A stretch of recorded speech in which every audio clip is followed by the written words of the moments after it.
All right, friends. Happy Friday, 5-1. Coach Jordan here for Rev. Our workout today, count to 12. Okay, I forgot to write something on here. Hold on. My new whiteboard.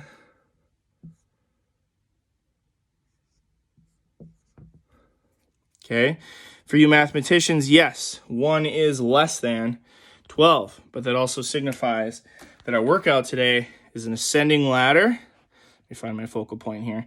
It's an ascending ladder from 1 all the way up to 12.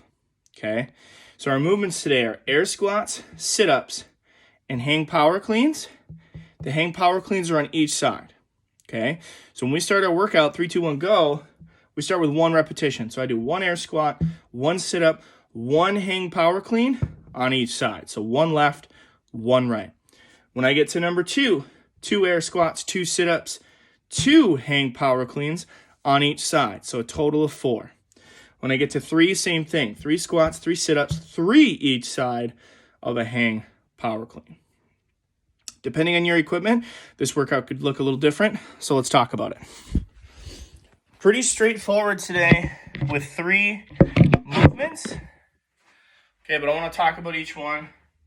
The air squats and the sit-ups are not going to be, they're high volume, but they're spread out nicely, right? Rounds like 1 through 5 are going to be pretty easy. And for some of us, you're going to be like, this isn't that hard. I'm not getting that, that tough workout that I need. Well, that's what, rounds 7, 8, 9, 10, 11, 12 are for, okay? Pretty low volume air squats and sit-ups. I know just about everyone out there has an air squat or an air squat variation that they can do pretty well and pretty comfortable. Same with sit-ups. If sit-ups are super duper easy for you, you could change those to a V-up, okay? A couple different ways to make that harder, or a weighted sit-up, all right? This workout should not take you more than about 22 to 25 minutes. So if you want, I'd put a 25-minute cap on it, okay? I like these 4-time workouts. It's Friday. If you want to take a little bit longer and you want to finish, go for it. But let's talk about the movements and what the weight should look like and feel like today. All right, air squats, pretty straightforward. If you're an air squat machine, like Coach Jordan, by the time this is over and I've done my, 70 air squats, I'm not going to feel like I did any. I need to add some weight to that. Fine. You can bring a light dumbbell, kettlebell, or slam ball with you for those squats, okay? Or no weight. If you want to finish, go faster, go no weight, okay? An air squat, pretty straightforward. I had a young lady that I'm doing online coaching with, and I had met with her yesterday, social distancing, of course, on the opposite side of the room. And first question she had for me was, hey, can you look at my air squat? And I was so excited because I hadn't coached anybody in so long. I was just spewing information at her about the air squat. Like, oh my gosh, we should talk about, ankle flexion and the position of your knee and according with your hips and, the angle of your hips when you drive back according to your shoulders. And she didn't care about any of that. All she was like, can you just show me how to squat right? And I'm like, okay, sorry. I blew up. I wanted to share so much information because I haven't taught anyone to squat in over a month. So I was super excited. Okay, so I'm going to keep it short and simple here. Air squat. The 3 things I'm looking for. The squat is initiated by pushing our butt back slightly, but it does not go back too far. Okay, if I keep pushing my butt back, eventually my chest is going to follow and my squats are going to look something like that. Okay, we're not engaging the right muscle group when we do that. What I'm going to do is put my hands out front. That's going to help draw my chest forward and up. Okay, I don't want to arch my back and squat like this, but by me putting my hands up, that's already engaging a bunch of muscles in my middle and lower back. That's going to help keep me upright when I squat. I could do 100 air squats at any point in time if someone were to ask me. Whether I'm doing 1 or 100, my arms are going out front because I know I can do a better air squat that way. Okay? For quality, folks, the first 6, 7 rounds, you're just going to want to just blow through these air squats like nothing. Take your time, make them look good. Okay? So I'll just do 3 of them. Arms out front. 1, 2, 3. Okay? Move through those well. Sit-ups. If you have an ab mat, great. If you're on carpet, great. V-ups are another option today. Some sort of a core movement. Okay?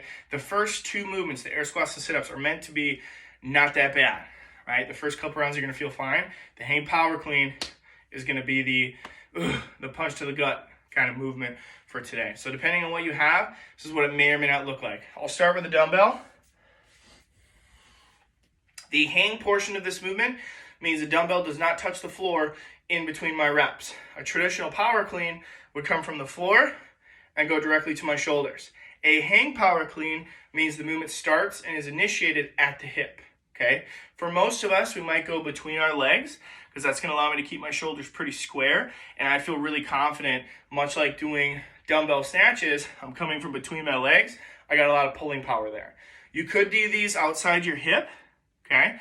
I would make sure my feet are still in line with my hips. Sometimes I see folks take like a really narrow stance because they want to keep that dumbbell like super close to their body.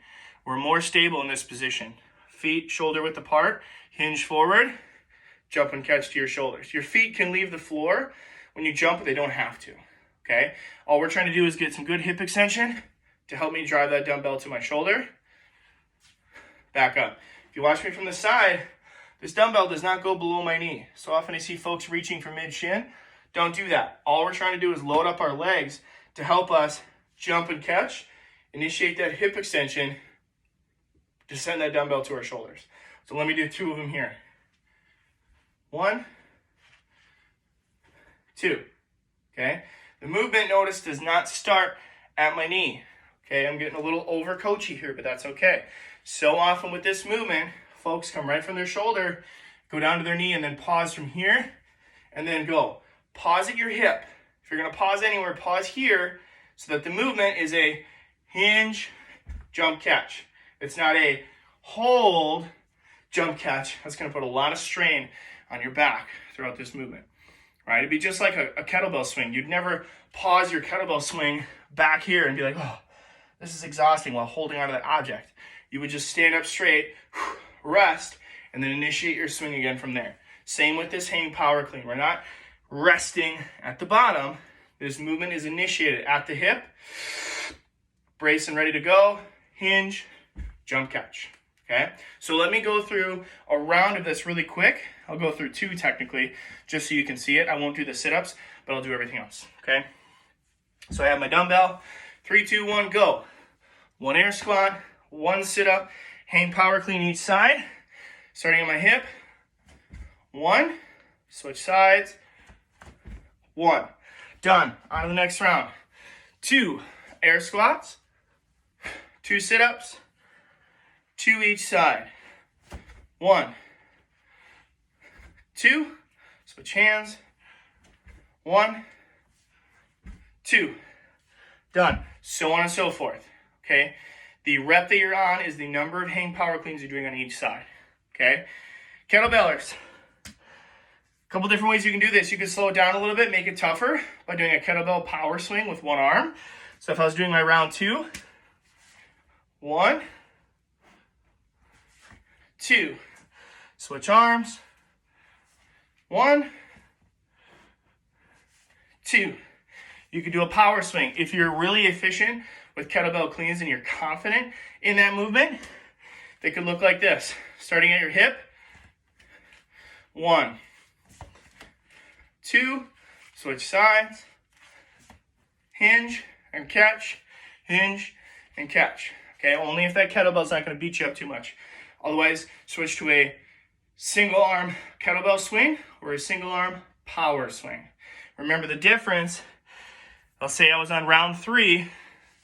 1, 2, 3. Switch hands. Woo! 1, 2, 3. If you want to make it a little bit tougher, a power swing initiates from the floor each time. So if I was on my round 2, 1, 2, and then switch sides. Okay, so on and so forth. Pick what you like, but pick what you know you can do. Okay? If this is your first time doing kettlebell power swings, I wouldn't recommend doing like 80 of them on each arm for the first time. Okay? Your body's not going to feel very good after that. So pick a movement you're confident in, do that. Slam ballers. Slam ball to the shoulder would be my recommendation today. Okay, so round 1, 1 on each side from the floor to my right shoulder and to my left. Round 2, 1, 2, switching sides, 1, 2. I'm super excited for this workout. I hope everybody can count to 12. Good luck, folks.